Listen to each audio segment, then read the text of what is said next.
بڑے معصوم بن کے کہتے ہیں کہ بھئی یزید ایسا تھا ویسا تھا. یزید کو کس نے پالا تھا, کس نے پوسا تھا؟ اس گھر میں شراب کی خرید فروخت ہوتی تھی. وہ تفصیل سے میں بڑے بڑے علماء محدثین کے اقوال میں بیان کر چکا ہوں کہ معاویہ کے یہاں شراب کی خرید فروخت ہوتی. معاویہ کے سود جائز تھا. معاویہ کے یہاں ریشم کے کپڑے پہنے جاتے تھے. معاویہ کے یہاں صحابہ کی گردنیں کاٹی جاتی تھی. معاویہ کے یہاں حضرت علی کو گالی دی جاتی تھی. یہ مردود سلمان ندوی دیوبندی رافضی خارجی کہتا ہے کہ امیر معاویہ رضی اللہ عنہ کے گھر میں شراب نوشی ہوتی تھی اور امیر معاویہ رضی اللہ عنہ کے نزدیک معاذ اللہ سود حلال تھا.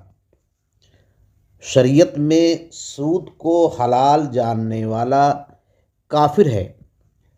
اس دیوبندی رافضی نے معاذ اللہ امیر معاویہ رضی اللہ عنہ کو کافر قرار دیا، مگر یہ دارالعلوم جو ہمیشہ سعد پر گمراہی کا فتویٰ دیتا رہتا ہے، اس کے نزدیک امیر معاویہ رضی اللہ عنہ کو کافر کہنے والا گمراہ نہیں ہے، بلکہ یہ مبلغ دیوبند ہے.